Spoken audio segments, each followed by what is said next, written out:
EduVerse PD podcast, brought to you by ProEd Education Solutions, your on-the-go professional development. Welcome to the EduVerse PD podcast. In today's episode, Andy and Liz turn their attention to an exciting shift in language education, moving beyond teaching language to truly transforming communication. Drawing on the article Language and Communication Coaching, The Future of Language Education by Barnaby Griffiths, featured in EduVerse Newsletter, issue 26, they'll explore how coaching approaches can empower learners to communicate with confidence, clarity, and purpose. From rethinking the teacher's role to unlocking real-world communication skills, this conversation challenges us to see language learning in a whole new light. Let's join Andy and Liz as they unpack what the future of language education might look like. Have you ever spent years mastering the intricate grammar of a second language, pored over the textbooks, aced the proficiency exams, but then you step off a plane in a foreign country, try to answer a dusset question, and just completely freeze up? Oh, yeah. The grammar rules just, totally vanish from your mind. Exactly.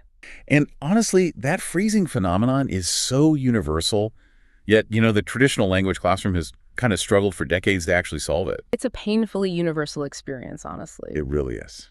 Welcome back to the EduVerse PD podcast. I'm your host, Andy. And I'm Liz. So glad to be here. It's wonderful to be back with you. And today we are taking it into exactly why that brain freeze happens and, more importantly, how the field of language education is fundamentally shifting to fix it.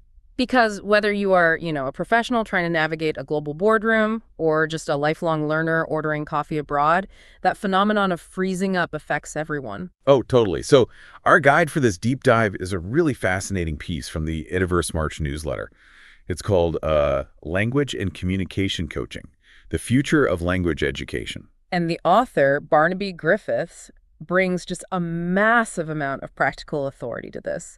I mean, he has over 20 years of experience as a TESOL diploma teaching practice tutor. Wow, 20 years. That's a lot of time in the classroom. Right. He's a teacher trainer, a consultant, and he actually wrote Language and Communication Coaching, the essential guide for language teachers and trainers. And he has an upcoming volume too, right? Specifically focused on LCC for groups. Exactly. So we are looking at a very robust framework he's developed, one that attempts to close what is arguably the most stubborn gap in language learning. The stubborn gap. Yeah, let's talk about that lingering gap because it's really the friction point between all our methodological innovation and, real-world struggle. That's a great way to put it, because if we look back at the last few decades of language education, the evolution has been remarkable. We've definitely moved past the dusty old grammar translation drill. Oh, completely.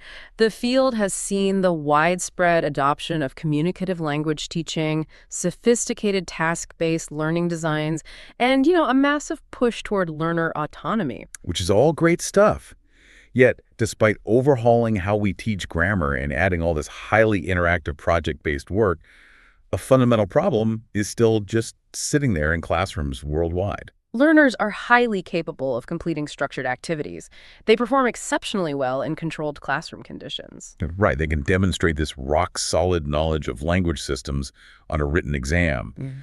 But, and this is the kicker, when reality hits, when they're thrown into an unstructured, spontaneous interaction, that systemic knowledge just doesn't reliably translate into performance. They lose clarity. Yeah. They hesitate.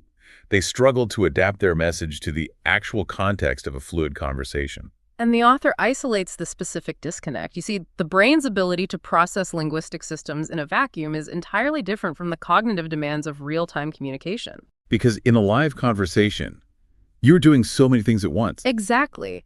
You are simultaneously managing your working memory, decoding the other person's input, reading their body language, formulating a response, anticipating the social dynamic.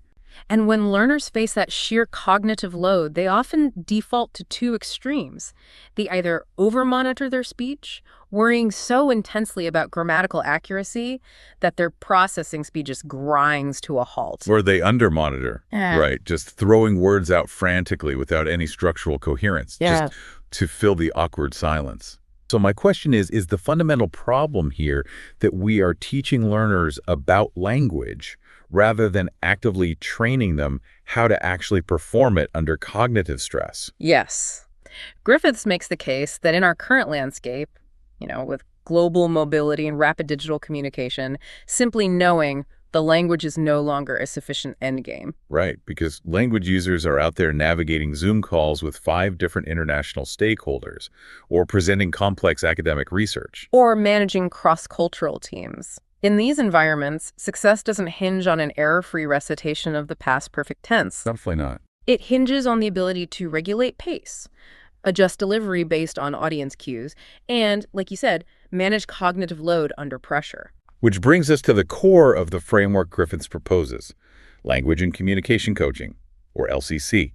It's presented as this necessary paradigm shift. A shift, but crucially, not a rejection of the past. The article explicitly notes that LCC doesn't just throw out the grammar frameworks or the task-based designs we've spent decades refining. Okay, so it builds on them. Exactly. It acts as an integrating layer. LCC rests on 4 main pillars: advanced language teaching techniques, effective language acquisition strategies, oral communication skills development, and coaching principles. So it synthesizes all of these elements around one transformative question, right? For any classroom activity, does this improve real-world communicative competence? That is the overriding question, yes. Mm-hmm. Communication, fundamentally, is a behavior. A behavior. Okay, that makes sense. Right, because speaking isn't just the retrieval of systemic data. It's a physical, psychological, and social act.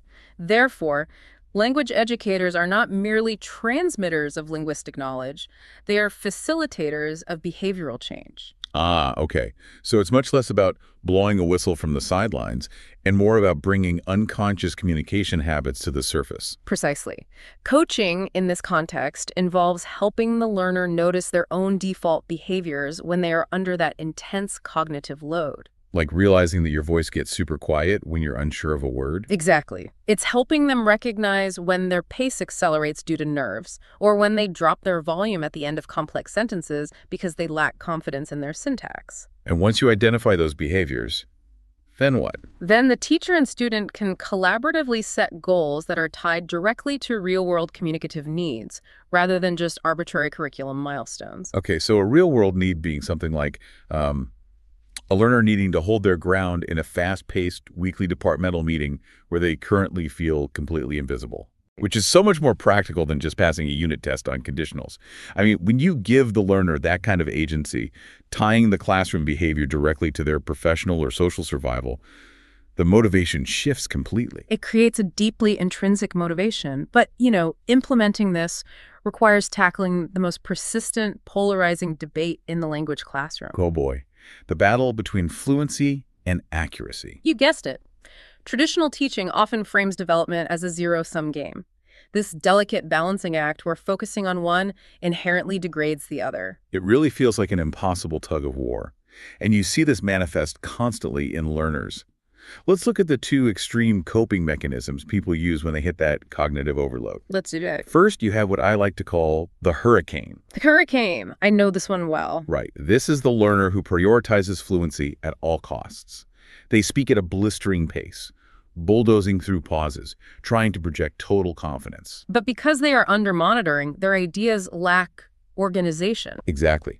They swallow key information-carrying words, and the listener is left completely exhausted just nodding along without actually grasping the core message. Because fluency without clarity dilutes meaning.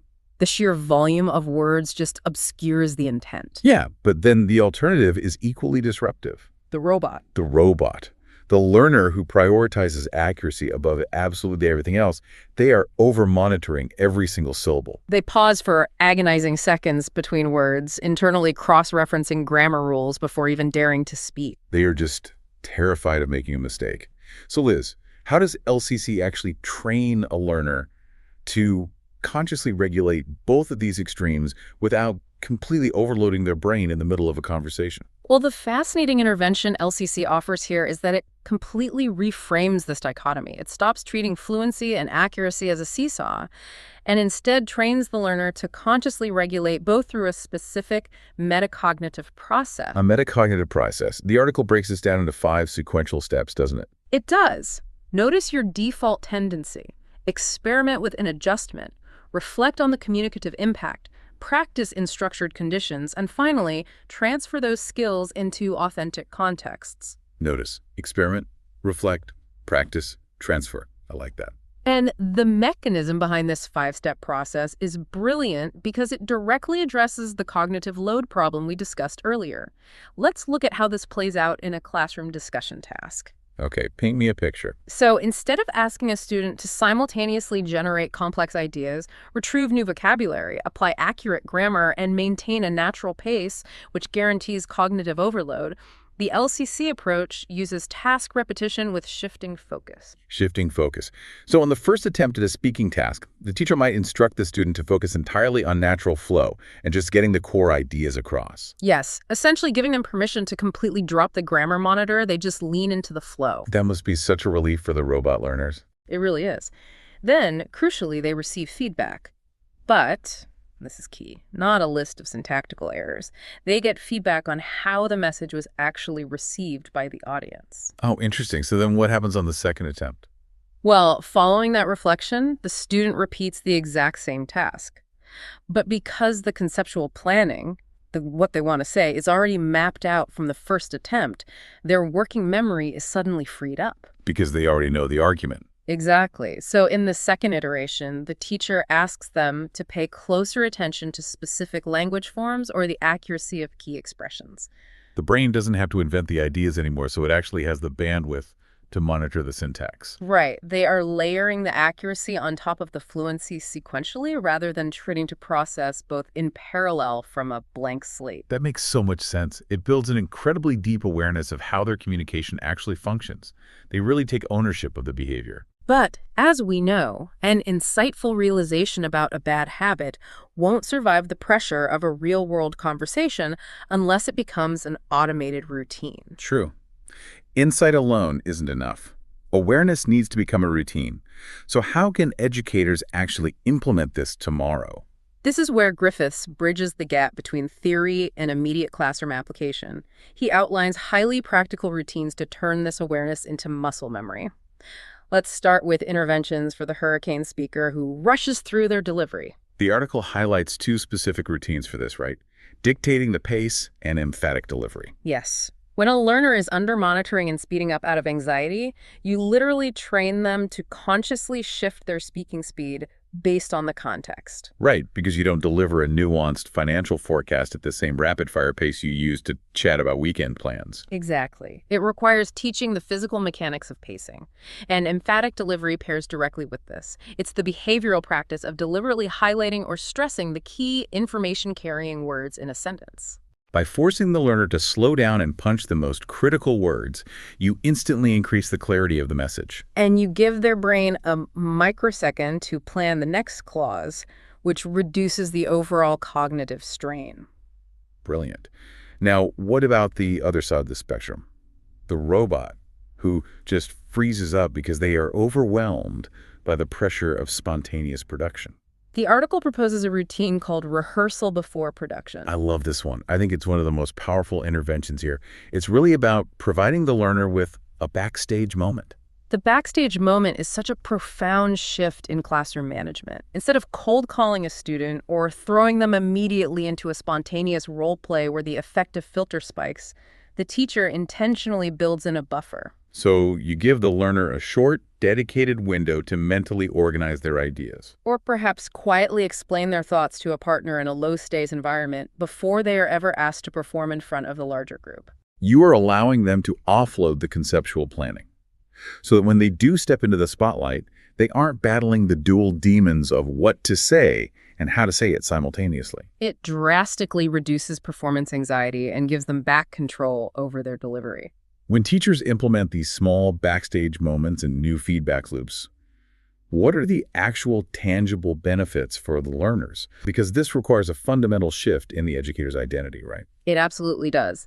The shift from language corrector to communication coach is most evident in the concept of communicative impact feedback. Traditionally, the feedback loop in a language classroom is intensely form-focused. Yeah, a student finishes speaking and the teacher immediately highlights a misused proposition or like a dropped third person's app. Exactly. And while that accuracy matters, LCC expands the aperture.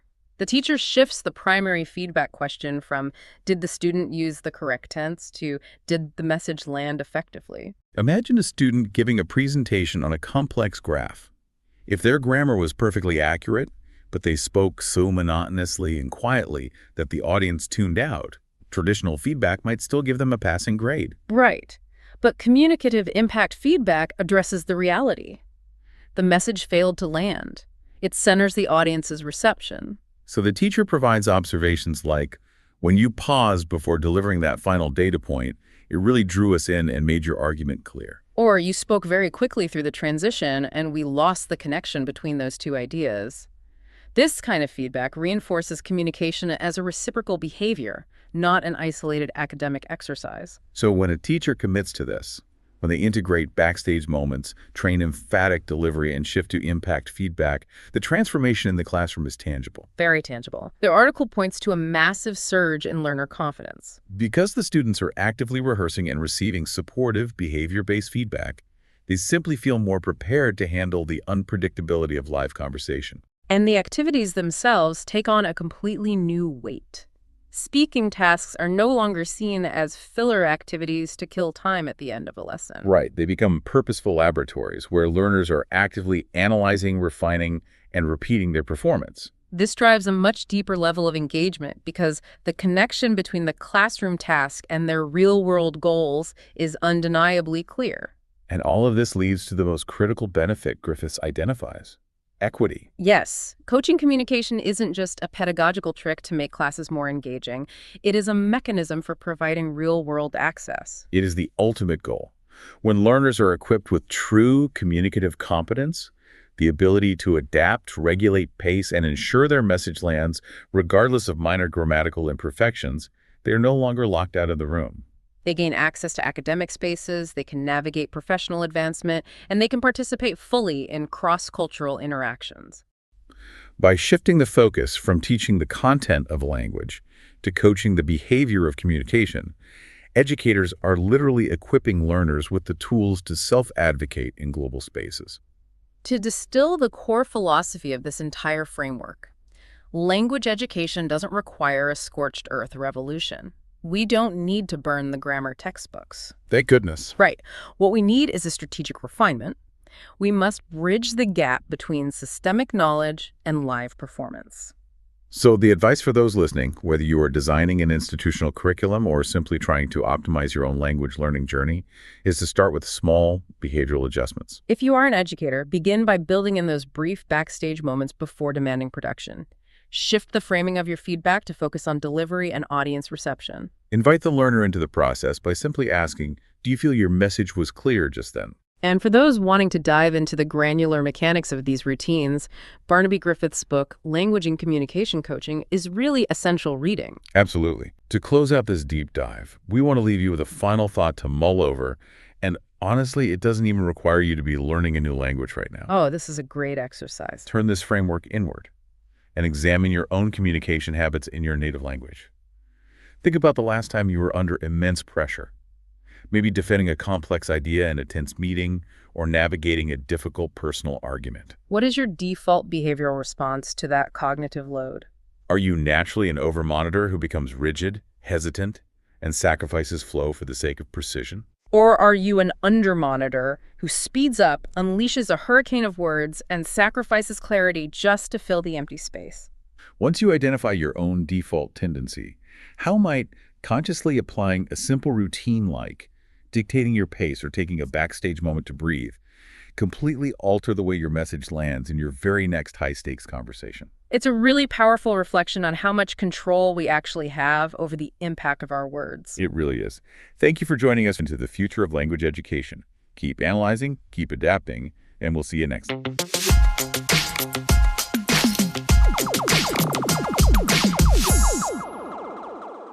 What a thought-provoking discussion on reshaping language learning through communication coaching. Thank you, Andy and Liz, for highlighting how we can move from teaching language as knowledge to developing it as a real-life skill. If you'd like to explore more, be sure to read the full article, Language and Communication Coaching: The Future of Language Education by Barnaby Griffiths in EduVerse Newsletter, Issue 26. Visit our website to download the full issue at www.proed.com.vn/eduverse. And remember, EduVerse is a space for sharing ideas that inspire change. If you have strategies, insights, or experiences to contribute, we'd love to hear from you. Visit our website and become part of our global conversation. Thanks for listening, and we can't wait to welcome you back in our next episode of the EduVerse PD podcast, brought to you by ProEd Education Solutions.